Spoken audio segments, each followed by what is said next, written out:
So we are on week 2 of our sermon series, Annie's idea about figures from the Passion according to Matthew, who are witnesses of what happened. And last week, Annie was talking about the woman who anointed Jesus at Bethany and outlining the sense that that woman had of true discipleship and the understanding she had. Well, today we move register quite radically because my task is to talk to you about Caiaphas. And I particularly asked for this sermon because I am a priest, and Caiaphas was the high priest. And I asked myself, what do I make of Caiaphas when, as it were, albeit in a different faith, I have the same job as him? What we know historically about Caiaphas is quite interesting stuff. He was called Joseph Caiaphas, and another sort of Joseph, Flavius Josephus, the great Jewish Greek-speaking historian, writing towards the end of the 1st century, tells us all about him, that he was called Joseph Caiaphas, that he was a Sadducee, an observant Jew loyal to the priestly temple party, that he was the son-in-law of the previous high priest, who was Annas, and Caiaphas had married one of Annas's daughters, and that Caiaphas had been appointed high priest by the Roman prefect Valerius Gratus in the year 18. Valerius was the predecessor of Pontius Pilate, about whom others will speak later this semester. And from the New Testament, we have, I think, one of the most telling lines in the entire Gospel is spoken by Caiaphas in John's Gospel in chapter 11 and verse 50, when following the raising of Lazarus from the dead by Jesus, of course, Jesus' opponents and enemies in Judaism began to plot against him. He was a troublemaker and needed to be got rid of. And it was Caiaphas, as the high priest, who said, "You do not understand that it is better for one man to die for the people, and that the whole nation should not perish."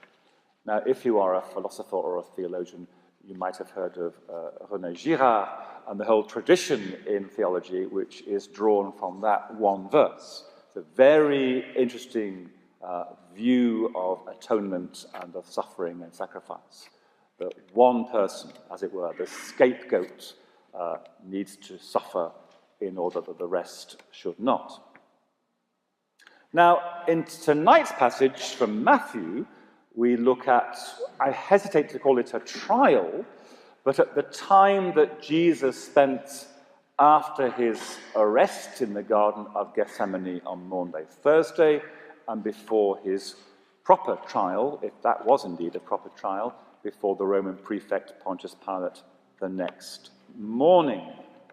So we have a sort of informal trial or a hearing in front of the Sanhedrin, the Jewish council.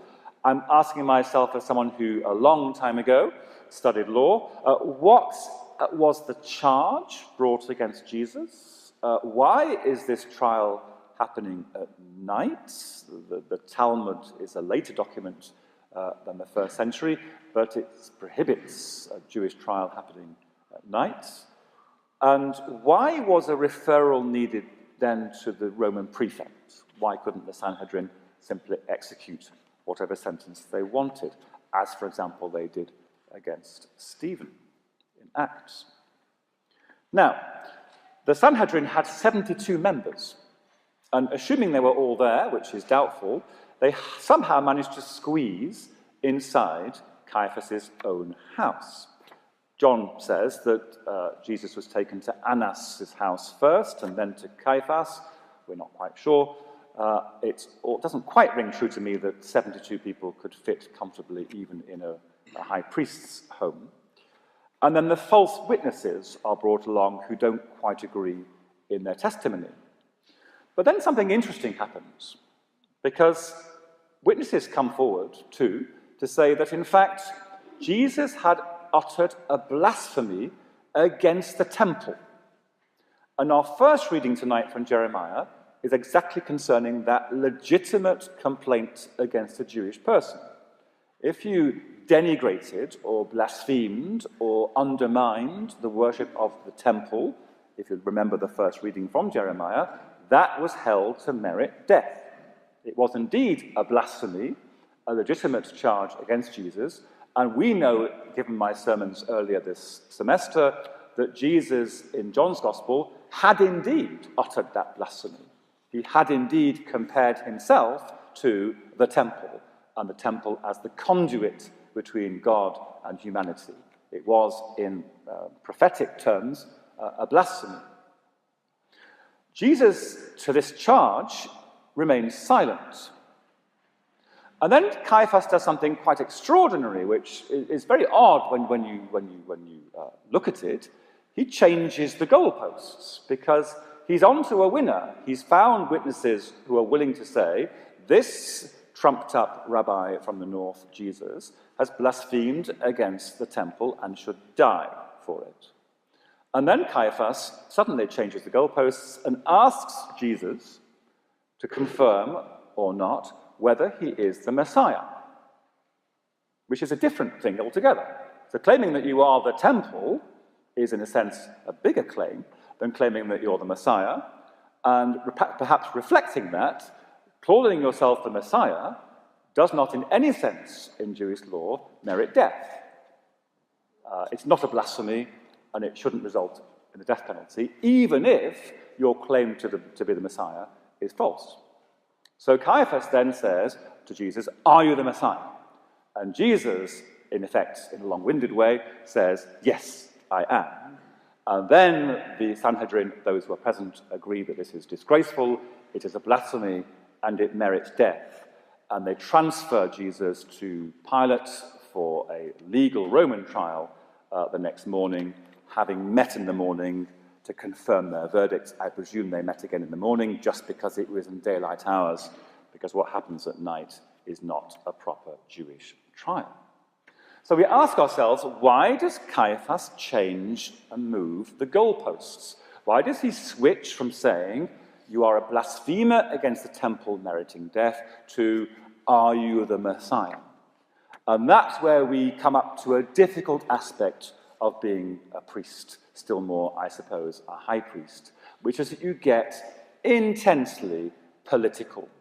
And the truth and God are very quickly, if we're not careful, sidelined and pushed out of the way, and in their place, the expedient need to get a job done takes over. Why does Caiaphas do it? Just think it through. Jesus before Pilate, and Caiaphas says to Pilate, this trumped-up rabbi thinks that he is a building. He thinks that he is the temple built by Herod, and a very impressive thing it is too, and we don't like it. Pilate, I'm afraid, is not likely to give a fig about such a claim. If there is a lunatic who believes he is a building, that does not necessarily merit death under Roman law. It merits giving him a good kicking and throwing him out. Whereas, if Caiaphas goes to the Roman prefect and says, this man says that he is the king of Israel, straight away there is a knee-jerk reaction on Pilate's part, sedition. This is sedition. He has called himself the king, he is the Messiah, he's God's anointed in a political sense. He is therefore a traitor to the empire and the emperor, and he is to be crucified and killed in that way. So you see that Caiaphas shows himself to be someone who simply does what is expedient rather than what is true.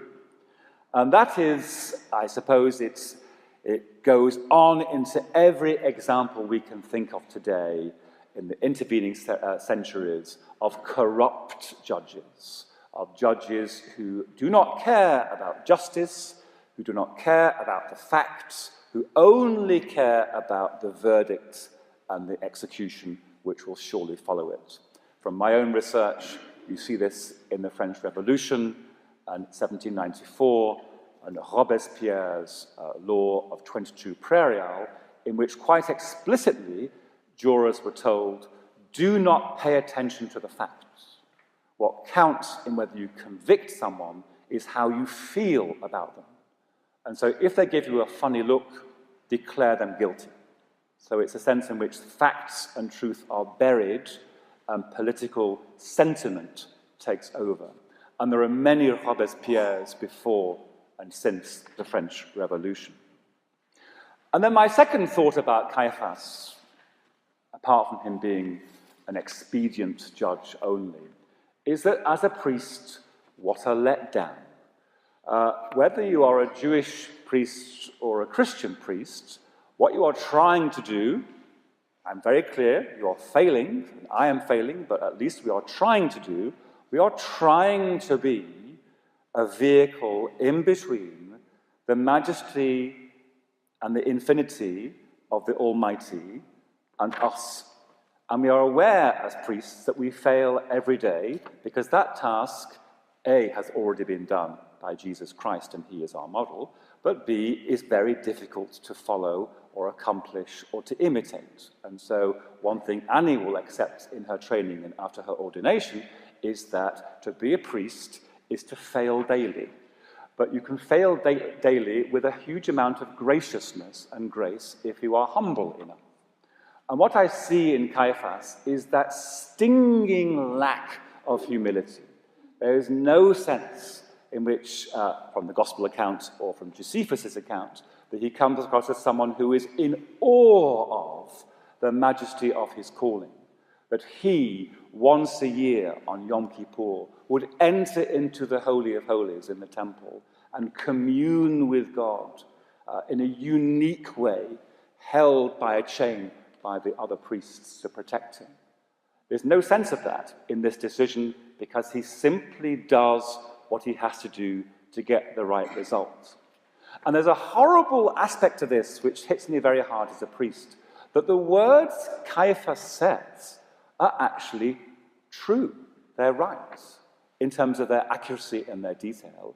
It's just that the whole picture of what he is doing as the high priest of the people of Israel has gone wrong.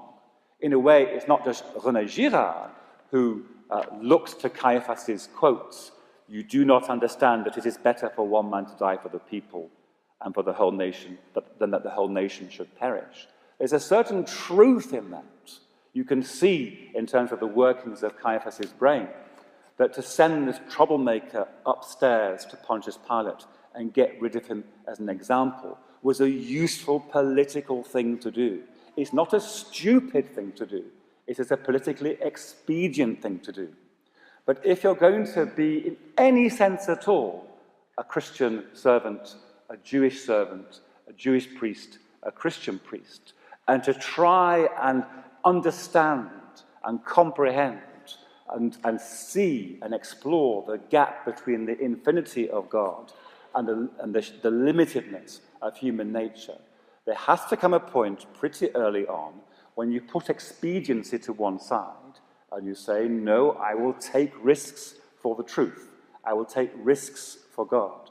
So what I see in Caiaphas is an important man, a man who has a political sense, a man who's able to pervert a judgment to get the right verdict.